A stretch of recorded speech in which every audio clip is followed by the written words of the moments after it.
Assalamualaikum warahmatullahi wabarakatuh.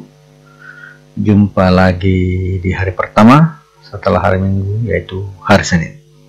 Setelah hari Minggu, hari keduanya adalah hari Selasa, dan seterusnya, dan kembali ke Senin lagi. Nah, sekarang kita akan membahas tentang matematika wajib pada materi sudut, garis, dan bidang. Sudut, antara garis dan bidang. Ini pertemuan yang ke-5 tanggal berapa ya? Tanggal berapa ini hari? 1 ya. Tanggal 2. Nah, sekarang pertanyaannya, pernahkah Anda membuka laptop? Pernah tidak ya? Pernah ya. Mungkin hanya sedikit yang tidak pernah membuka laptop. Ya, mungkin malas atau tidak punya. Udah takut untuk membuka laptop, nanti rusak ya. Yang jelas pernah membuka laptop. Bagi yang pernah membuka laptop, kita perhatikan yang ini. Bagi yang belum, bisa juga memperhatikannya ya. Anggap saja pernah membuka atau pernah menyentuh laptop. Kita lihat ada sebuah laptop ya. Antara layar dan keyboard ada terbentuk sudut.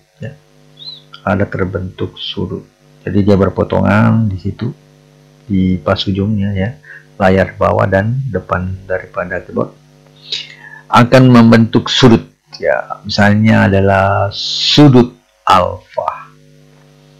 Jadi setiap kita membuat misalnya buku, laptop atau sesuatu yang berhimpit di depannya, kemudian ke antara keduanya ada ruang, maka di situ ada sudut. Di mana ada ruangnya dan pertemuan dari pertemuan itu, maka di situ ada sudut. Coba kita lihat di pertemuan antara dinding.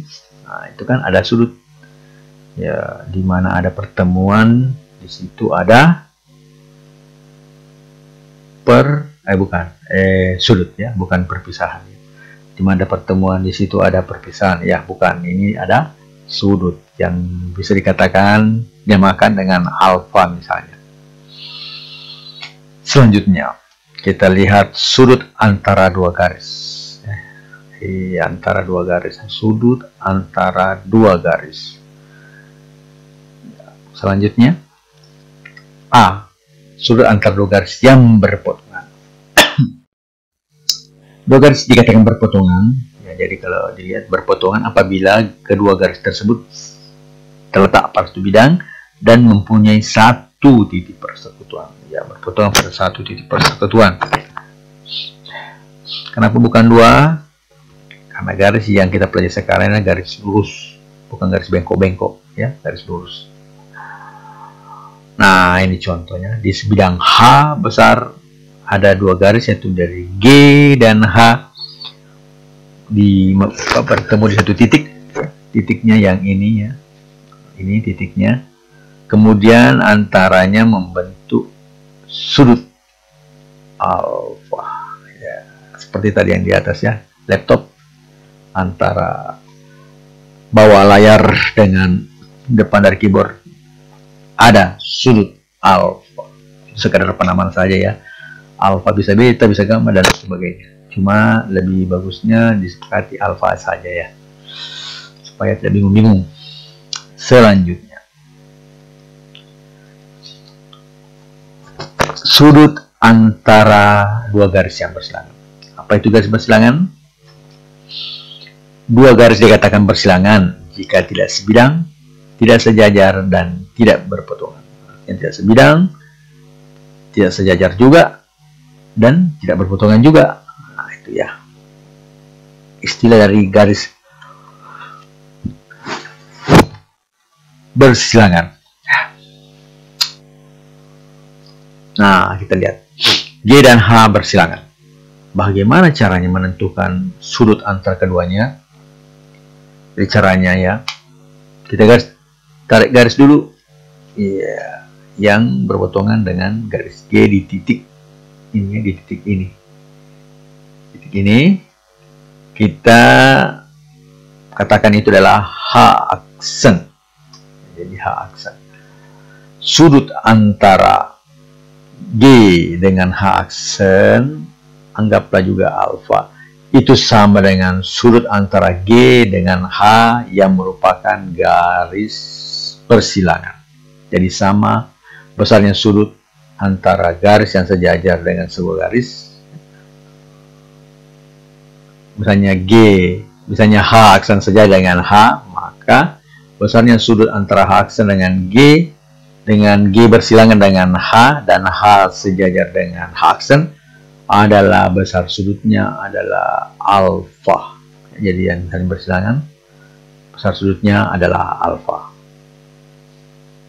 Kita kembali ke depan, sudah antara dua garis, sudah mengerti di sini ya, antara dua garis, antara garis H dengan garis G di titik E ini, titik potongnya membentuk sebuah sudut, yaitu sudut alfa.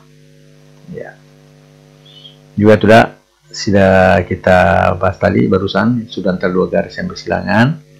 Nah, dua garis dikatakan bersilangan jika tidak sebidang, tidak sejajar, dan tidak berpotongan. Nah, ini bidang di H.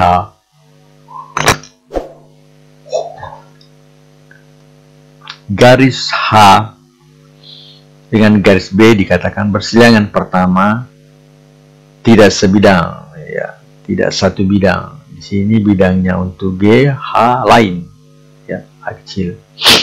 Selanjutnya tidak sejajar. Kenapa tidak sejajar? Karena tidak terletak pada satu bidang, itu yang dia ingkari. Dan kemudian tidak berpotongan. Yang jelas tidak berpotongan, kelihatan tidak ada potongannya ya. Nah, sekarang bagaimana cara menentukan besar sudut antara garis yang bersilangan? Pertama, nah, ada garis pembantu ya, katakanlah H aksen. Nah, sekarang kita akan menghitung sudut antara G dengan H aksen. Anggaplah sudutnya alfa. Karena H aksen dan H sejajar, kemudian G dengan H persilangan, maka besarnya sudut antara H aksen dengan G sama dengan besarnya sudut antara H dengan G. Ya. Karena H aksen dengan H tegak lurus, kemudian G dengan H tidak berpotongan, dan antara H dengan bidang yang ditempati garis G 90 derajat, maka sudut antara G dengan H aksen sama dengan sudut antara G dengan H.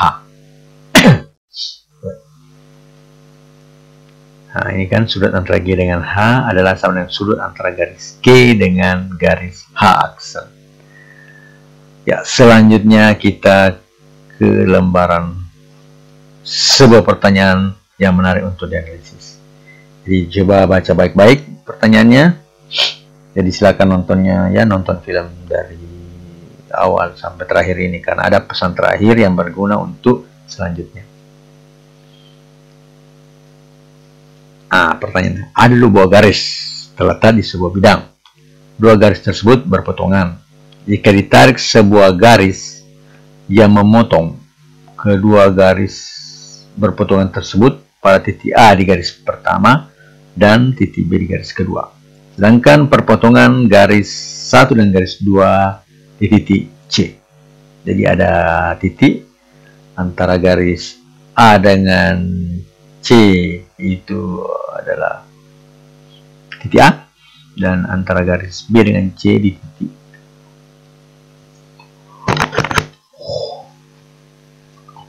kedua garis tersebut ya, AC dan BC. Dan selanjutnya dikatakan bahwa jarak yang sama dengan garis AC dan BC ada garis AB. Jadi jaraknya yang sama, garis AC dan garis BC serta garis AB sama. Berapakah besar sudut di antara perpotongan garis? Maksudnya di titik A, di titik B, di titik C. Nah, itu adalah sebuah pertanyaan, silakan dianalisis ya. Jarak yang sama dengan garis AC adalah BC dan garis AB. Jarak AC sama dengan BC dan garis AB sama ya. Ya. Sama panjang maksudnya ya. Jadi berapakah besar sudut di antara perpotongan garis tersebut? Jawabannya nanti disatukan untuk pertemuan berikutnya sebagai tugas 5 dan 6. Jadi tugas 5 dan 6 disatukan, ya, disatukan. Kolase, kelas lah, istilahnya kolase. Kolase kalau ya istilah apa? Tugas 5 di bagian halaman pertama, tugas ke-6 halaman kedua. Jadi saya kira sudah cukup untuk pertemuan kali ini. Besok kumpulkan tugas yang telah diberikan, yaitu tugas 5 dan 6. Cukup sekian untuk kali ini. Semoga bisa dipahami apa yang saya terangkan. Kalau mau bertanya silakan di komen di video ini. Dan sampai jumpa. Assalamualaikum warahmatullahi wabarakatuh.